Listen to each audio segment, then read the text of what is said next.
Welcome back to the channel, where today we're back working on my come and swap Viking behind me, and as you can see, we're working on getting this intercooler mounted up. So in the intro to this video, you saw we were busy building this fan shroud. So these are 10-inch puller fans. I found them on Summit Racing. They're a pretty high CFM for a little 10-inch fan. Getting them mounted up to the back of this intercooler here. This is a 3-inch thick intercooler that I got. I don't even remember where I got it. It's a Frostbite intercooler. That's the brand. Got it from Holly, actually. But yeah, 3 inches thick. It's got a 3-inch inlet and outlet, which matches the Cummins intercooler. So I can use those boost tubes in those boots. And the plan here is to directly mount these fans on the back of this intercooler and have this AC condenser on the front of that. Now, I was originally going to mount all three as a package, make one big cooling stack, and then try to mount it in there. However, mounting this AC condenser with brackets that are all around the perimeter to this intercooler that only has these couple mounts on the top and on the bottom, not exactly the easiest thing to do. So what I think I'm planning now, I will mount this fan shroud onto this intercooler, utilizing these 4 mounts, then mount that into the truck. Then off of whatever brackets hold that in, I think I can build something to hold this intercooler. And then we'll have some kind of foam to seal off between all 3 of these. So with this fan shroud built, I'm now going to make some brackets to come off of the shroud and bolt onto here. I think I'll just do top ones for now, just to hold it in place. Then we'll try mounting it in the truck and see what kind of brackets we can figure out for that.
Well, we've made it about halfway there. We've got the intercooler hanging by these two brackets that I built.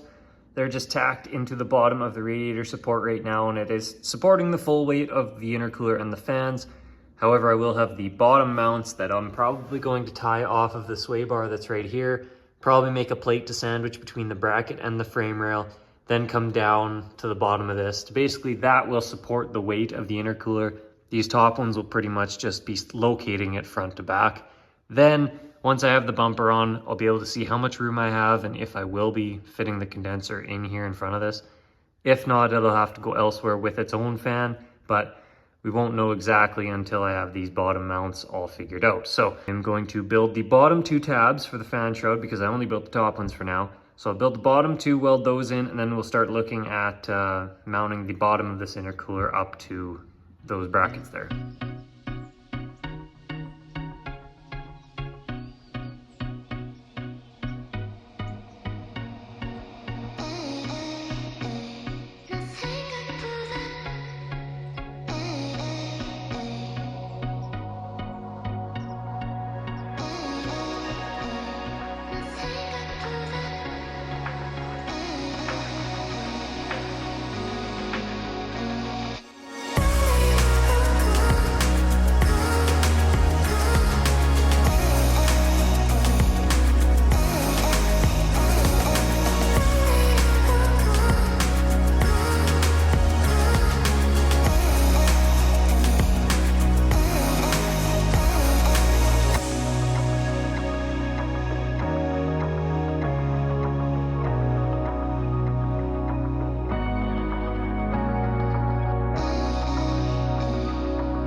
See, we have the intercooler completely mounted up now. I built kind of a little frame to go underneath / behind it. As you can see, it basically just a plate sandwiches between the sway bar and the frame. Then coming off of that, we just have 1.5" square tubing that runs down underneath the fans, just behind the intercooler, with a couple mounting tabs to locate the bottom of the intercooler. Pretty simple setup. I couldn't really think of any other way to do it. The one benefit to this is that this is a little bit lower than the intercooler itself. So if for some reason I were to bottom out, this bar would be hitting before I actually start wrecking my intercooler. So with the intercooler mounted up, the last thing I'm going to do up here is mount this power steering cooler somewhere in this general area. I want the lines to kind of come out in this gap over here. So this might end up getting lengthened on that side, shortened on this side, something like that. We'll figure something out here, but just kind of tuck it in the bumper and hidden away from everything else.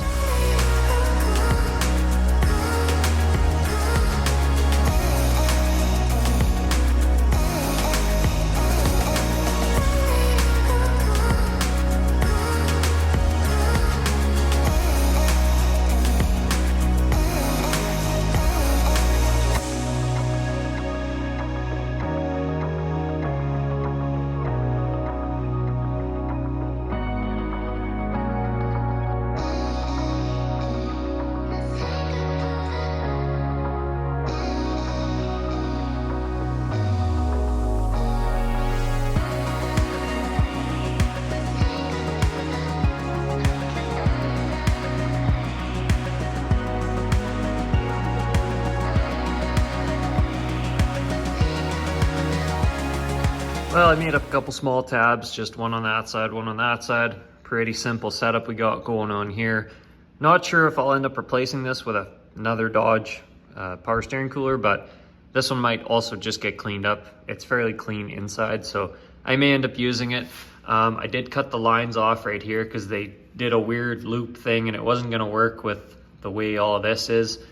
So I cut them here. I think I should be able to flare the ends so I can just slide rubber hoses on there. So not to worry about that, but yeah, this should work. I mean, if it's behind the bumper, it looks good, should be just fine. But that's going to do it for today's video. We're getting really close to tearing this thing back down to clean everything up. There's quite a few little small things that need to happen in the engine bay before I can do that, but we'll probably start knocking those out in the next video, like working on intercooler piping. And I still do need to figure out what I'm doing for an AC condenser. The plan was to stick one right in front of that intercooler that I just mounted today, but I really don't like the look of it. I'd rather just see the intercooler stick in there. To put an AC condenser right in front of it, it just doesn't look quite right in my opinion. And where the lines come out, it's very exposed and I don't really like the positioning of it. So I'm kind of back to the drawing board on the AC. The transcooler I already planned on putting under the truck somewhere because your lines are already under there, so that wasn't a big deal. But to put a condenser down there, I'm not sure if I really like that either, because then you're running air conditioning lines all the way down and under the cab, and it just complicates the system. You need more refrigerant. It just seems like a lot of a headache. There is a lot of room inside these front fenders, kind of in the wheel well. I could easily mount a condenser in there, but I just don't know if the road debris is going to hurt the condenser or the fans. So it's back to the drawing board on that. I'll figure something out shortly, but if you want to see how we figure that out, be sure to subscribe to the channel, like this video. As always, drop a comment if you got any suggestions about an AC condenser setup. And with all that being said, we'll see you guys in the next one.